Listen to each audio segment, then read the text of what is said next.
Welcome to the Supply Chain Beyond the Hype podcast with me, Chris Clowes, and a variety of guests from across the supply chain world, ready to share their insights, stories, and experience to help you go beyond the hype. Hello everyone, and welcome to this month's Supply Chain Beyond the Hype podcast, where we aim to cut through the noise and dive deep into the real world challenges that shape today's supply chain. It really feels like spring has finally sprung with the weather warming up a little bit. Last month we heard how data can be the key to solving supply chain inefficiencies. But if that were true, why are so many organizations still struggling? The reality is that data alone isn't enough. Poor integration and siloed decision making often stands in the way of real world progress. What's one of the biggest hurdles? Last month we heard about the PR problem of data.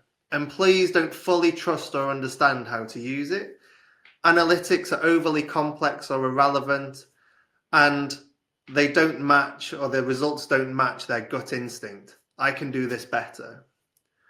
We saw this play out in the post-pandemic inventory crisis. Companies had made really aggressive bets that sales from 2021 and 2022 would continue, but we were only left with surplus stock in 2023 and warehouse occupation at record levels.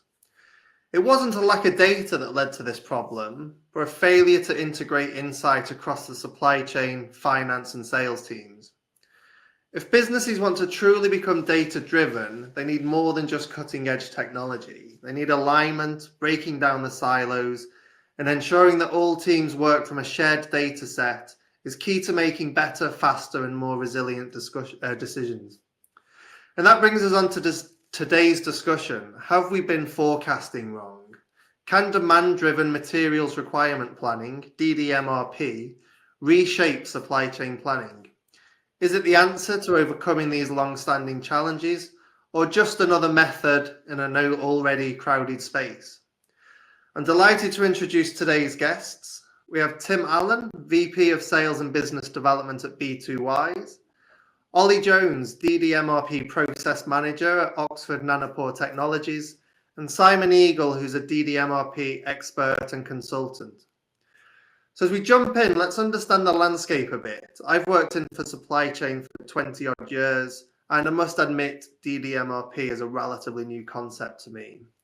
So Tim, maybe you can give a brief introduction to yourself, but also, what are the strengths and weaknesses of traditional planning, and why do companies struggle? Sure. So thanks very much, Chris, and it's great to be on this podcast. I'm going to start off by trumping you. I've been in this business for 30 years. And in that time, I've seen quite a change. I'm currently with B2Wise, who implement and provide DDMRP solutions, but whose history does go back to the older traditional methods. But I guess, as they say, it takes a convert to be a true believer. So a little bit of background about myself. As I said, been working in demand and supply chain planning for 30 years. And you highlighted there the challenge and the problem that we've had is that when I first started off, everyone was doing the same thing, which was searching for that nirvana, that perfect forecast, trying to get forecast accuracy as great as possible, and then going on through the traditional inventory planning approach. What safety stock do I need? And then on to replenishment planning, so that you go from demand forecasting to demand planning. And the trouble is that the world today is very different to what it was 30 years ago. Technology's changed, and a lot of companies haven't changed. And I think that's the background that we're facing today. So here to talk about the new approach as well, but appreciate the fact that people have been working with what they've had in the past, and maybe it's not good enough for now. Awesome. I really appreciate that introduction, Tim. And Simon, we introduced you as an expert in DDMRP. How does it differ? And what are the flows, buffers, and decoupling points in DDMRP? And obviously, it would be great to have an introduction and hear a little bit about your background as well. Yeah, thanks, Chris. So I've been working in supply chain for I guess, 20, 30 years, probably more 30 years. And like everybody else who gets into supply chain, I started off working on forecasting and trying to get that accurate, and eventually began to realize that actually that is an impossible thing to achieve. And in looking around for a different way to doing things, I sort of discovered, the solution was in the toolkit of what is called lean, and that is pull. And at the same time as I was discovering that, I came across the Demand Driven Institute, which was setting up in the 2010-11 time period, and it was advocating for what they called demand-driven MRP. And from their writings, I learned what they meant by demand-driven MRP, and I realized it was effectively an enterprise form, a software-supported form of pull, lean pull. And that made a huge amount of sense to me. So I implemented it where I was working at the time, using spreadsheets, then discovered that there are various software companies that are advocating this methodology, and they weren't the usual suspects. And so have been in this working space, if you like, for the last, I guess, the last 10 or 15 years. So to the question, what is demand-driven MRP?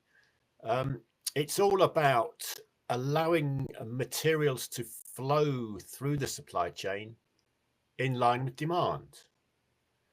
Now, unlike traditional MRP, it doesn't use inaccurate item level forecasts to directly drive replenishment through master production schedules. Those forecasts at an item level are always inaccurate, and 80% of those forecasts are always more than about 40% wrong, even if you're very good at forecasting. And so the result of using a master production schedule with those inaccurate forecasts is that manufacturers either make too much or too little. They suffer service problems and spend a great deal of time expediting schedules to prevent the back orders. And this is its huge, great weakness, because every time you intervene in schedules, you're wasting capacity. You're doing an unplanned changeover, for instance. You're causing inventory congestion. Those items that you're interrupting, the inventory is catching up and getting congested, and it builds up, and it increases the lead times as well. And this leads to more service problems, as MRP assumes that those lead times are fixed. So we end up with a vicious circle of expediting and more expediting because the forecasts are still wrong and the lead times keep getting bigger and bigger. And so you end up with a bloated supply chain. That is one with far more capacity than is actually needed, far more inventory, far longer lead times, and it's still struggling to deliver good service. And most stock supply chains are of that form. Now, in contrast, demand-driven MRP uses a small number of decoupling points, which is effectively where you're using reorder point or reorder cycle mechanisms through the supply chain to move the materials in line with demand. So you would have a decoupling point, for instance, at raw materials, at finished goods, and within the factory at break bulk points. And they pull the materials through, and it completely eliminates the need for any of those performance destroying schedule interventions. Now, the result of that is that you achieve your service levels with 40% less inventory in general, can be more, can be less, and lead times come down. You use a lot less capacity, and you achieve lower costs because of that less capacity that's being used. Now, this doesn't mean we don't still use forecasts. We use them for capacity planning, sales and operations planning. We use them for setting the reorder points inventory targets in line with trend, and we use them for managing extreme and unexpected, expected, I beg your pardon, demand and supply events that need an advanced stock build, such as for, say, big promotions, capacity constrained seasonality, new product launches, and temporary factory shutdowns, etc. So that's what demand-driven MRP is. It's software-supported enterprise-wide pull replenishment with forecast-driven push replenishment when it's needed. Thank you for that overview. I've had to stop myself from asking about a million questions. I also fear I might be the least initiated here. So, Olly, as a business user, it would be great to hear about the kind of decision-making process that you went through at Oxford Nanopore Technologies to move to this. And also, I'm a mere supply chain professional as well, so maybe you can try and dumb it down to my level, what this actually means in the real world. Yeah, of course. Yeah, no problem. You're meant to go, no, I don't need to dumb it down for you, Chris. No. DDMRP is actually very simple. The crux and the engine of it is very simple calculations, actually, and the way it functions. But firstly, I'll give it a little bit of an introduction to myself. So I'm the DDMRP process manager at Oxford Nanopore. So Oxford Nanopore make DNA sequences.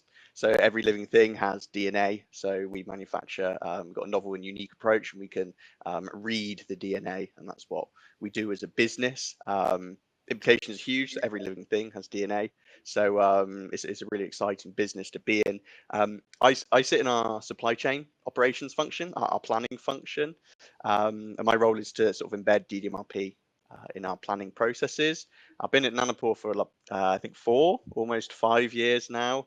In total in supply chain, I've been it for about 10 years. So you guys are double, if not tripling me in terms of experience. But my background mostly is actually in sort of purchasing and procurement, actually. I've worked in food and automotive and health and safety. But during that time there, I saw the problems with planning, and it really piqued my curiosity because I was seeing things we used to call it the tidal wave of doom. So that was when the forecast started kicking in our MRP system.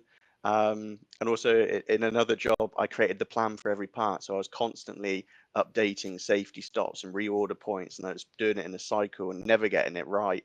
And I thought there's got to be a better way to do this. And that's when I found Oxford Nanopore, heard they were starting their implementation of DDMRP. And so I thought I want to get involved, and I did. And the decision actually to implement DDMRP was about 6 years ago. I've been in it for about 4 or 5 years, and it's been a journey to implement. But why did we choose DDMRP? Well, our Oxford Nanopore's vision is to enable the analysis of anything, anywhere, by anyone. So it doesn't matter where you are in the world. We've even shipped stuff off this world onto the International Space Station. But the problem with all of that is that we live in the VUCA world. So this is why it's really important that we base decisions based on actual demand, because the world that we live in it's crazy. And we've got we live in a crazy environment, and we ourselves have got a quite a volatile and complex product. So that's why one of the reasons that we sort of led and considered using DDMRP to start. I can dive into VUCA because it's a bit of a catch-all. It stands for volatile, so it's all about the frequency and severity of disruptions. They're increasing, and it's all about it's when, not if anymore. So global politics at the moment is the big key one, with the US changing management, shall we say. That has a massive impact on our products because of restrictions in government spending. Even in the UK, we've had the NHS England getting combined, so that could impact our products. So it's becoming more and more volatile. It's also quite uncertain. It's getting really difficult to predict the future. I mean, Simon, you were saying about the forecast accuracy. Again, for Oxford Nanopore, really tricky. We're rapidly growing. We grow about 30% each year, aiming for 20% this year. We're a new technology. and forecasts, they're inaccurate, and we also have a little bit of a relevant history looking backwards. Isn't that relevant because we're growing so quickly? Our products are incredibly complex as well. It works on a mixture of software, hardware, biology, and chemistry, all of those combined. So really, really complex. So many variables are involved, and a massive supply chain network to try and manage and to go wrong effectively. And the last one's about ambiguity as well. So we drown in data nowadays. Data is no longer a problem, but it's all about what's the right data to base your decisions on. And again, the Oxford Nanopore application is that we have sort of an innovative new product. We actually create markets based upon our products. We don't really know what's going to take off when, next, who knows, so the real question is that we had back in the day was, how can we as a supply chain be dynamic, manage the VUCA world, and be really ready to scale. And we thought that actually the DDMRP approach would work really well. So by decoupling and holding stock of our core items and protecting them, so by buffering them and holding inventory and selecting the sort of the optimal amount of stock, not too much, not too little, that sort of really would allow our products to flow to our customers and absorb this variation of this crazy world throws at us all the time. So that's why that approach was 6 years ago, and yeah, we actually wrote a white paper on how not to implement DDMRP. But yeah, the approach still made sense, and it still does today. And give us a sense of what Nanopore does. Is it high value, low volume, or is it Kimberly-Clark paper, low value, incredibly high volume and cube? Give us an idea of the scale and the complexity. We've actually, in terms of value streams, we actually have 3, and this is what is really interesting when you're doing the implementation of DDMRP. And one of the reasons that we sort of struggled is that we basically have 3 separate things, because we have 3 different manufacturing process. We have devices. These are high value, low runners that we sell to. Well, we've got a spectrum. We can sell to university students all the way to big pharma. So we have a huge range of customers, but they're low volume. And then the main bulk of what we have is consumables. So we have flow cells, which are think of it like a printer. The device is the printer, and then you're buying ink, which is sort of our kits, which are used for prepping DNA samples, and then you have the flow cells, which is like a printer. That's what the DNA goes through, and they're both kits and flow cells are really high volume. Okay, and do you think that, and I guess sort of open up the concept. Firstly, thank you, Ollie, for the introduction and the overview as well, and maybe opening up to a bit more of a conversation. Do you think that Nanopore's situation and that kind of model is relatively unique, that enables you to implement DDMRP? And actually, if you're a retailer or a FMCG or CPG manufacturer, it's actually just too difficult or too entrenched? I mean, personally, I would say no. What we've shown in Nanopore is that it really works across quite a breadth of manufacturing types. Because our flow cells, they're continuous production. They make the same product day in, day out. With our kits, it's very much they're sort of batch productions. They'll make one, they'll move on to a different and continue in that way. While our devices is almost like cell manufacture. You've got people dive into a cell, make something, move on to a different cell, and so on. So it really is very diverse. But then also from our distribution perspective, we have 3PLs all over the globe, and we use DDMRP as the engine to drive the distribution for that as well. So we've got a really, really diverse manufacturing process, and you can use it across the board. Some are easier, so like the batch stuff where you make one product, move on, is easier than a continuous one, but we develop solutions as we go along. So, Tim, what do you think stopping major FMCGs, major retailers implementing this?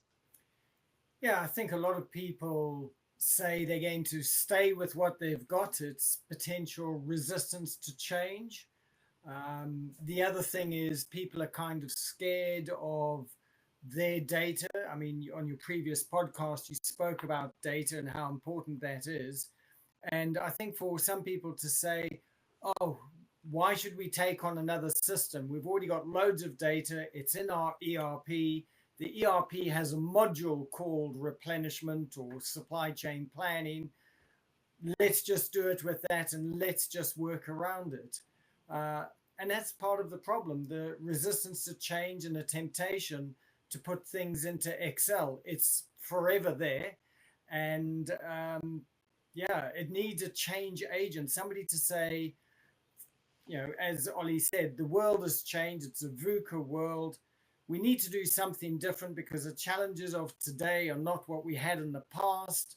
What we had in the past has been functional, but what we could do is something different, and that's something better. So that is typically what we find. It's the resistance to change, but somebody new coming in who's aware of it, has heard of the results and maybe experienced them firsthand, can actually lead that change into a company. Yeah, I've absolutely seen that challenge around. I've got SAP or Oracle or Dynamics, and it's got a module that does it. And you see that in transport planning, warehouse management systems. So that's not really a challenge as to why should I implement DDMRP or not. That's a challenge of why should I go and select a boutique vendor that is an absolute specialist in this. So, and I know that they're getting bigger and bigger, but when E2 Open was a bit smaller, I implemented SO99 when I was at Costa Express. Ralex is another kind of large forecasting supply chain planning solution. Lamasoft, I mean, they've all got way bigger and bigger, and they're almost ERPs in themselves. So what do you think is specifically stopping people making that leap to, and maybe a question for Simon, to DDMRP as a process versus traditional forecasting? Well, the forecast push methodology has always been built into all the ERP systems, and it kind of makes intuitive sense. What are we going to make today? Well, it depends upon what we think we're going to sell tomorrow, so therefore you need a forecast. And that just makes common sense. But it's wrong. It's completely and utterly wrong. As I've said earlier on, those forecasts are invariably wrong. So what you end up with that methodology is do a forecast, set up a master production schedule, and then start expediting. That's what you do. Just pause there for a moment. So how does DDMRP do? So I'm very familiar with that. I sold 10 last month. The commercial team say we're going to sell 20. So I'm therefore going to order 12 because the commercial team always over egg. And I've got whatever none in stock or the stores are doing well. So I'm very familiar with that way of working. Also very familiar with never get more than 40% forecast accuracy, whatever measure I use. So very familiar with that. How does DDMRP differ? What do I do on a day-to-day basis that's different? Well, with DDMRP, you are positioning inventory in the right places and you are sizing it and using various calculations, which we don't need to go into here, but they're relatively straightforward. And we replenish up to the inventory target. So effectively, what we're doing is we're moving the materials through the supply chain in line with demand. So we are not then sensitive to the inaccuracy of the weekly or monthly forecasts because we are simply replacing what has been consumed. And that target has built into it average usage, which is always correct because an average is an average. It's easy to predict, plus something for variability. It's not giving the planner the option to start looking ahead and thinking, oh, I think the forecast is telling me we're going to go out of stock. I've got to intervene. Because as soon as you start intervening, that's when the problems arise because you're starting to change the lead times, which, as I said earlier on, are assumed to be fixed. You're wasting capacity. and you're starting to build up inventory. So And in order for materials to flow, you must not intervene in the replenishment sequence and cycle. And the only way you can do that is to get the materials to move in line with demand. And demand tends to be very stable. The only time you need to actually intervene is when you know there's an enormous event coming along for which you need an advanced stock build. yeah, And that and is when you intervene and manage the event proactively. okay. So forgive the oversimplification. Is this not a version of Kanban? Oh yes, it's simply Oh, okay. it's simply reorder point, reorder cycle. It's software supported Kanban. That's all it is. But it is software supported Kanban or reorder point, reorder cycle, combined with a scientific approach to setting the inventory targets and updating them in line with demand periodically. So you could do it daily, weekly, monthly, depending upon your business.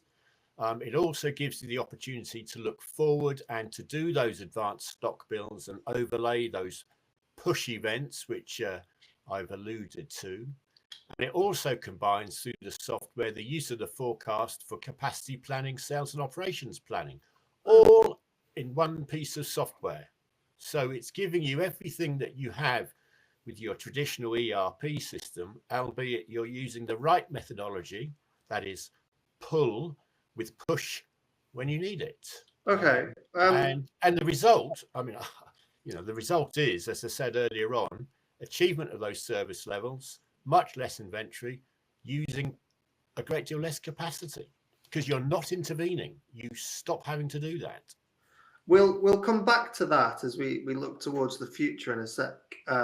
But I'm not supposed to learn stuff on my own podcast. I don't think I'm supposed to already know. But thank you for explaining that. That's great. And maybe Tim, who is this not suitable for? We're coming up to Easter now. Easter's a really difficult holiday for people to forecast because if the weather's nice, everything goes out the window, out the shop really quickly. So whether it's crisps, alcohol, fizzy drink, garden furniture is really difficult. If you have a slightly warm March, it gets very busy once you hit Easter. Easter moves quite a bit, which can obviously impact that as well. Garden furniture is a long lead time product. You've got to have the containers stacked up coming in from the Far East. And crisps, fizzy drink, they're huge volume, both in terms of quantity of pallets and cube. They're low value, really expensive manufacturing or designed to have really efficient manufacturing. Can DDMRP help businesses like that and still mean that they can cope with a peak like Easter, where it can either be a wet wash or a washout, or it can be a huge peak? Yeah. No, absolutely. I mean, Simon alluded to it, that you can have known future demand or these predicted spikes. And obviously the insight from the business, they know about Easter, they know about these kind of impacts. So they will have catered for that in the DDMRP mechanism. So that's the first thing. We're not talking about getting away from forecasts completely, but we're saying let's use forecasts judiciously where they give you direction and insight. The other bit about DDMRP is that positioning the buffers allows you to respond really quickly to that demand as it starts coming through. So you size the buffers, taking into account that this is a big seasonal peak or seasonal demand coming through, and then you react as and when that demand actually occurs. So it's very quick to respond to the changes in demand. And the net effect of all of that is we don't see a problem happening when you have those seasonal spikes. Obviously, if you underestimate it dramatically, such as saying we're only going to sell 100,000 when true demand is 500,000, well, then you'd be in the same problem that you would have with any kind of solution. But the key thing is, if you're planning for it, you want a system in the background that's giving you the right alerts and actually responding to those changes. And that's what you get with DDMRP. They almost sound like forward stock locations. You're putting stock through the supply chain, and almost like an engineering perspective where you're trying to respond to. So hopefully the energy companies down near Heathrow today have got some forward stock locations of power stations or power substations. Yeah, and it's important, often when you say with long lead time products, you want to position the inventory so that you're not overly reliant on long lead times when you need to react quickly. So part of the whole approach, Simon used the term decoupled lead times. That's about using the insight to say, well, where should we hold inventory? And yeah, it's just an approach where you look at what is appropriate for you. One of the benefits that Simon also mentioned is you end up with shorter lead times because you're replenishing these decoupling points from each other. You end up with shorter lead times to maybe getting your finished goods. So as a result of that, you're able to react more quickly by positioning that inventory in the right place. Okay. And the counterintuitive point about this is that by positioning the right inventory quantities in the right places, you're not only more responsive, you're also holding significantly less inventory. Because the inventory that you have in a forecast push environment is far more than you need, probably in the same places, and it's unbalanced. So you still got your service problems. So what we end up with here is the right inventory at the right place at the right time. And I was just going to add on that, the typical problem with the traditional forecast systems is that it is finished goods heavy, which is always at the end of the manufacturing process. So therefore, the value of that is the highest it's going to be. But if you're looking at decoupling points and looking at intermediate or raw materials, that's got a lower inherent value to it. So you can be a bit leaner on your finished goods stock because you've got the support of the upstream. So the financial impact to the companies is a lot better. Yeah, and Ollie, we kind of heard a little bit about the theory here and the opportunity. Maybe you can talk a little bit about your journey implementing this at Nanopore, kind of the challenges you faced, and the hopefully what benefits you've realised. Yeah, of course. In terms of the challenges, I mean, it's one of those things. Implementing DDMRP is business process re-engineering. It's ripping up the rule book of how you plan and doing it a completely different way. So I think maybe that is. I mean, you mentioned it before about the resistance to change. I think that's one of the key ones because you're telling people the way you worked over the last 10, 20 years, we've got a new way of doing it. So one of the key things is all about people, processes, and your systems. They have to be aligned for you to do any implementation. I mean, again, our white paper, it's an award-winning white paper of how not to implement DDMRP. So we went through that in the details, but in our implementation, it took 5 years to get where we're at because we didn't have the three aligned. We didn't have the system aligned with the theory. We didn't have the people skilled and in the right place. Tim, you mentioned about the change agents and getting those in the right space to be able to drive the change. But in regards to sort of the benefits and the impact on the day-to-day of when we've implemented DDMRP, it means we were actually pacing to demand. And I think that's really key.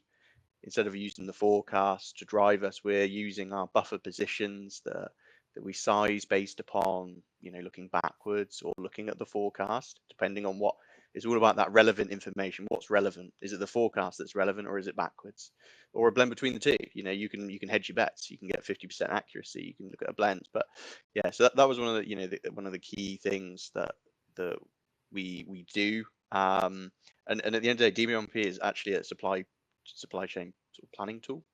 So it sort of overhauls what you're doing in the day-to-day for the planners. You, from their side, it's basically management from exception. You know, what do I need to place an order with? What do I need to expedite? And then that's it. You free up your time to go and improve your models and improve how you're doing things. And you know, it's so much easier. It's so much quicker. You don't have to spend all these times with these spreadsheets, looking at the forecast, looking at what's wrong. Don't worry about that. You set up your system. It updates every day. And I always say do daily because it's the most relevant, which is great. In terms of what else, you know, again, as Simon mentioned, you sort of formalize the way you set up buffers. We talk about safety stocks and reorder points and things like that.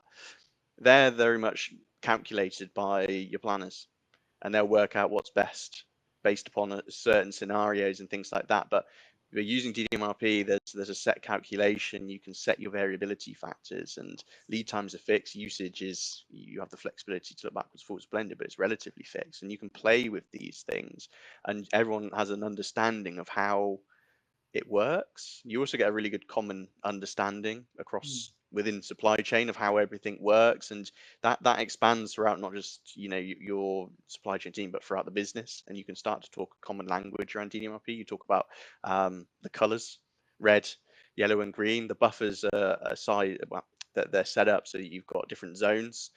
It's like a traffic light system, and you can have conversations about where are we in the red, you know, where are the problems now, and you can help drive some really great conversations from that to be and really targeted conversations, because DDMRP is really good at prioritization. It tells you what to do first, second, third, and really help drive the business as a whole. So it's great. Does DDMRP help take the commercial emotion out of forecasting and hitting sales targets? I would say no, because obviously you still need to hit your targets. But from a was there inventory available, or why do we have so much inventory? Definitely, it changes the conversation, because with DDMRP, with your buffers, as soon as you enter your green zone, from a planning perspective, you stop. It doesn't mean if your forecast is still up there, if your buffer's full, you're in the green, you stop making. That's it. We filled the buffer, we've sized it so that you know it's effective. You hit the top, you're done, and you're not going to continue to build stock. So even if they're not selling, you're flat. You're covered. Your maximum exposure. So it's really, it does break down those sizes, and you know, it's more the other conversation, which is, can we sell more? You know, that's always what I like to talk about. I wanted to chip in something there about what Ollie said about people understanding how DDMRP works. One of the things that we do is we run a training course called DD Bricks, based on Lego bricks. Other games are available, of course, but what it is, it's a day with the whole company. When I say the whole company, I mean the planners, the management, the sponsor, finance, and marketing, where they actually run through a number of iterations where they start off and they'll do things the old way. And guess what? You have a time or a duration and a cost and a relative flow of products. You then do it the DDMRP way, and guess what? Flow goes up, time comes down, costs come down. So we play this game with potential clients, and it's actually a key part of the implementation with a company, so that we take out that resistance to change factor.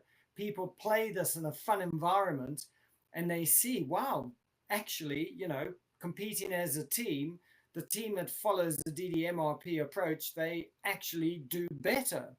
So that helps reduce that kind of resistance to change. And as Ollie mentioned, when they first tried to implement, they didn't have all of the understanding in place.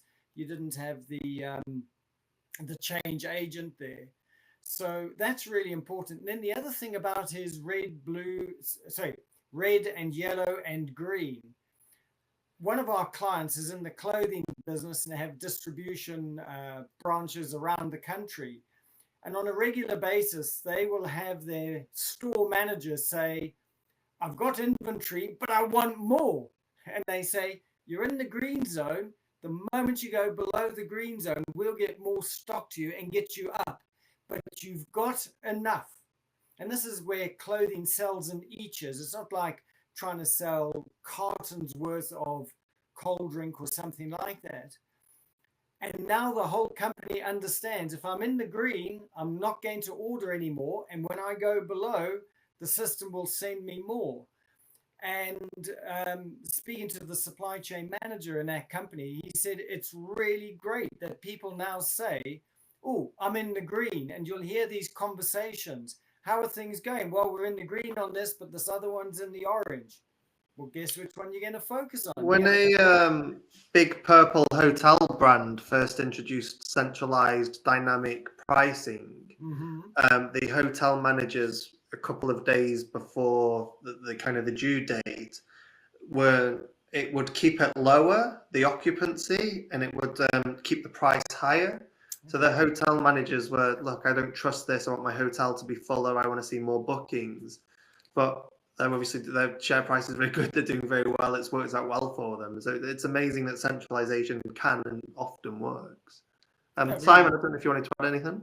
Yeah, I was going to say that the successful implementation of demand-driven MRP, it results in two very noticeable things for people in supply chain. One is that they stop working in spreadsheets. They actually use the system. Now, many companies have spent millions putting in ERPs, and all their planners are working in spreadsheets. So that should indicate there's something slightly wrong. So when they put in demand-driven MRP software, the planners stop using spreadsheets and they use the planning system to do the planning. The other thing about planners in the DDMRP world is that they are successful. They provide good service. They provide the inventory stock turns that are expected of them. And the factory is no longer putting on unexpected overtimes. So basically, everything has become a lot more predictable and under control. And as a consequence, the planners are no longer regarded as sort of bureaucrats who aren't very good at their job. They become people in authority. They become people who are valued by their colleagues, particularly by their commercial colleagues, because frankly, all they need to do now is to have a sensible conversation about events in the future. They don't need to get in arguments about, well, we're out of stock because you didn't forecast accurately. Well, those poor marketeers, they can't forecast accurately anyway, not because they're marketeers, it's just impossible. So we move away from arguments about forecast accuracy to events. When is something going to happen that isn't a real exception? And a sensible, constructive conversation then takes place and something is done about it.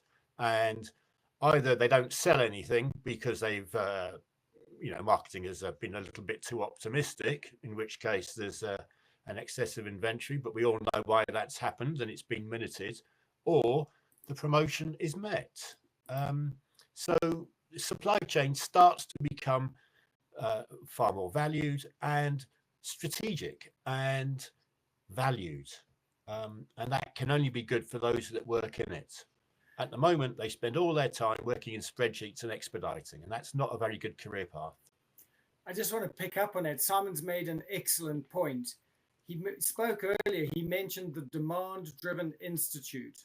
That's a body in the United States who actually developed the DDMRP technology and the approach.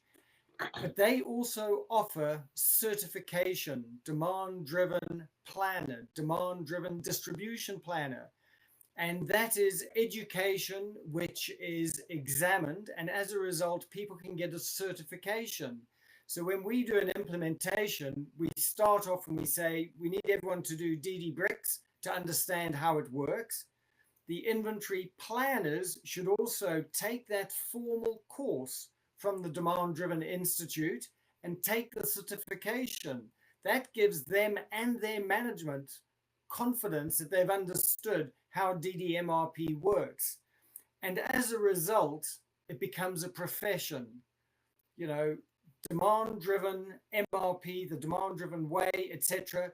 There's now certifications, a governing body, a greater knowledge of it, and that becomes a pathway for people in their career. I don't think it's unique to DDMRP, and Ollie, you mentioned it earlier, but I think people, process, and technology, if you don't ever get them lined up, then you are 9 times out of 10 going to fail. That's really good to hear about your implementation, Ollie, and a little bit about how DDMRP is different. Looking towards the future a little bit now, where do you think large language models, AI, the machine learning, where is that going to take DDMRP? Maybe starting with you, Tim, and then Ollie, it would be great to hear kind of what the next couple of years might hold for you guys. Yeah, sure. So AI is really something that we're taking on board as well. And one of the ways in which we're using that is looking to S&OP meetings. So typically in an S&OP meeting, it was always about why did we not achieve a level of sales because there was inventory shortages, whatever. Now with DDMRP, as Simon has mentioned, as Ollie has mentioned, you have the product availability to meet that level of sales. So one of the things we're doing now is incorporating input from the sales teams about their known future demands, taking the data that we've already got in our DDMRP, which is obviously the company's sales and history, and coming up with really workable sales and operations planning approaches where people can now run those scenarios and say, what if we have this demand? What if we have this downtime? Now, because we're doing it using AI and extracting the data, it makes things a lot quicker for people to come to a conclusion. Typically with ERP and some of the specialist supply chain planning tools, that data was very rigidly held and they actually lacked the ability to do scenarios. Whereas uploading that into a large language model, using it to scan the future for any kind of events, we can now come up with a much better informed view of what's going to happen. And given the company's ability to deliver service or product availability, people can be more confident that when they're running these scenarios, as long as they take the knowledge back into the DDMRP, maybe there's a tweak or an adjustment to the buffer settings or whatever, it's just going to be more helpful to them. It feels like DDMRP has the opportunity to operate more in a black box environment. You're not forecasting an individual item, you're almost looking at macro settings. Yes, but DDMRP is not a black box because the formula for calculating the red, the yellow, and the green zones, the buffer zones, that is in the DDI, the Demand Driven Institute's methodology. So it's very clear, it's very simple what we're doing. So it's actually a move away from a black box where with a lot of forecasting solutions out there, they're so complicated that you say to somebody, why is that your inventory position? They can't reverse engineer and say it's because of X, Y, and Z. DDMRP is very different. Yeah, that's a really useful explanation and actually probably corrects me. I didn't perhaps mean that you don't know how it's working. It probably gives less opportunity for a human to get involved. Well, that's the point that Simon made as well. You know, this is a simple solution that helps people place the right order at the right time because it's all being done for them. So, yeah, the human doesn't need to get involved to that extent. Whereas when you're on a spreadsheet, typically that spreadsheet is just yours and you're always tweaking it and you're always going back and double checking that you haven't made an error in the calculations. So, yeah, it just makes things a lot simpler for the planner. I think it's probably fair to say that the planner does a completely different job when they're doing DDMRP. They actually plan. They don't expedite to nearly the same extent. And if you get good planning, then you can focus on new product launches, the sales and operations planning process, collaboration with customers, perhaps with sales and marketing as well, of course. So they're being proper planners, not expediters. Yeah. That's really important. That's a clip that I'll be clipping for LinkedIn. And Ollie, what does the next 2 or 3 years look like for you guys? Yeah, I mean, DDMRP is just the first step. You know, it's a tiny part of actually the demand-driven adaptive enterprise as a whole. DDMRP is just is an engine, and we're 1.5 years. We're 100% purchasing. In terms of like results, raw materials in scope of DDMRP are down by 20%, so massive results. We've then gone across to distribution and managing of our finished good inventory.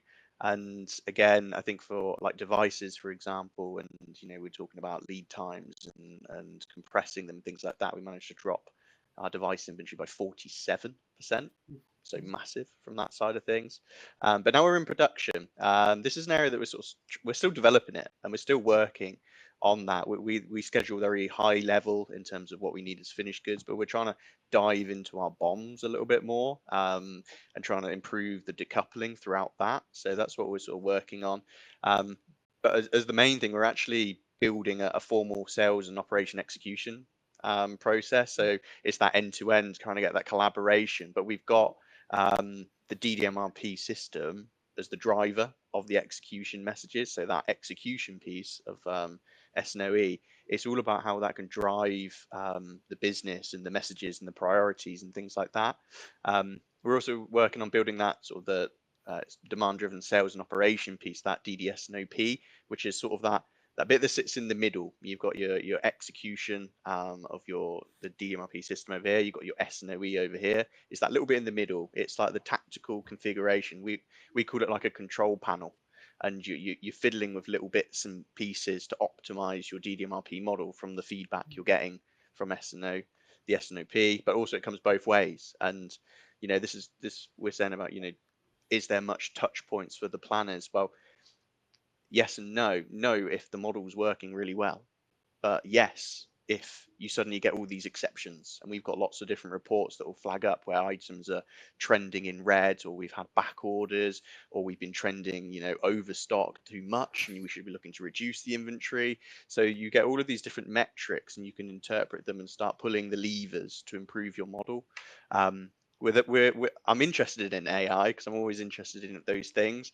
I definitely see it as a longer term solution. I think a key focus for us, get the basics right, and you can build from that. You can then get even more complex. You can add in all these things. I think it was Tim, I think it was at the B2Y's conference that somebody said that AI can help you make the wrong decisions faster.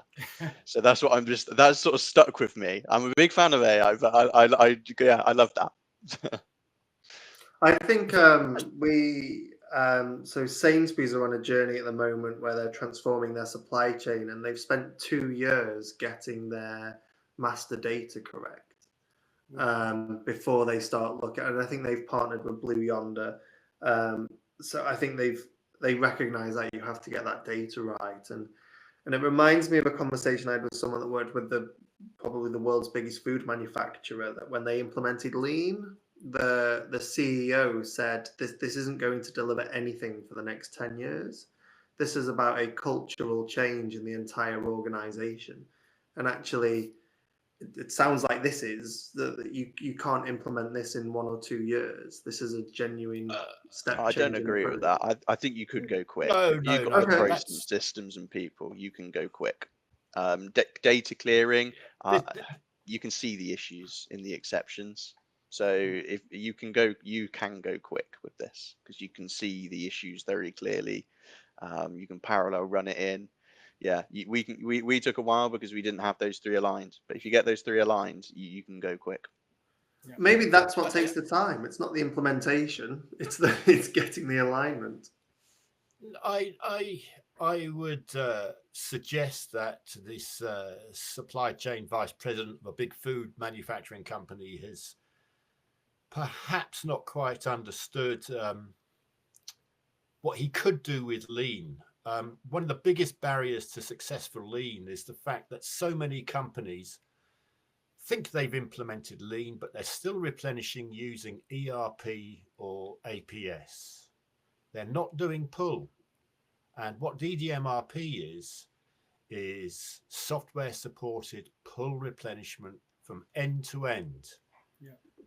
And that provides you with a good 80% of the material flow that you're trying to achieve with lean, and which you're not getting when you don't use a pull replenishment methodology. So all these CPG manufacturers who provide product to supermarkets, the supermarkets are using pull replenishment to fill their shelves and to generate their orders using whatever software they use. Or their manufacturers are taking forecasts of what they think these supermarkets are going to buy and generating replenishment plans that are incorrect. And therefore, they're providing very patchy service.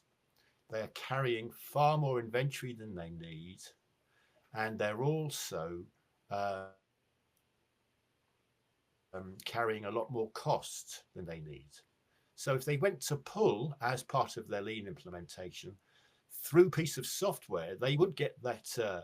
They would get the benefits very, very quickly. Yeah. Now, what puts them off perhaps is the fact that they've got an ERP system and they don't want to make it redundant. Well, they won't, because the software that's used to implement demand-driven MRP or pull is working through the ERP system. So you're not making your ERP system redundant.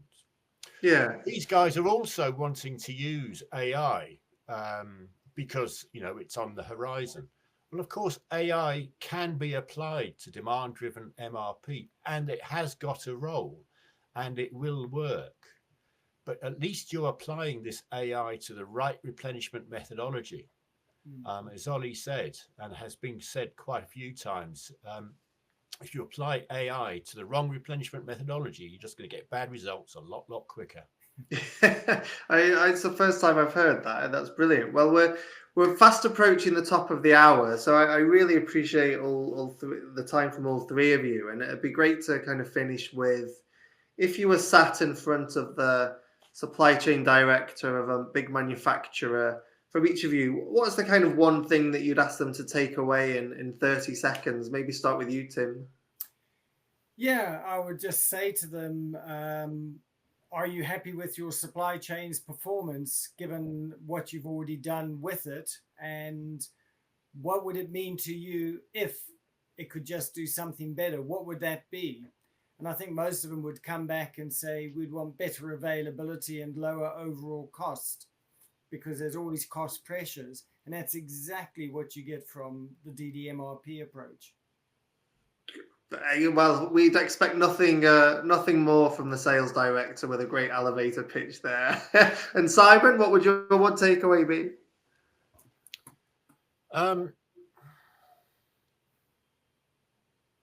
It's very difficult to have a quick summary to a vice president of supply chain or manufacturing on this,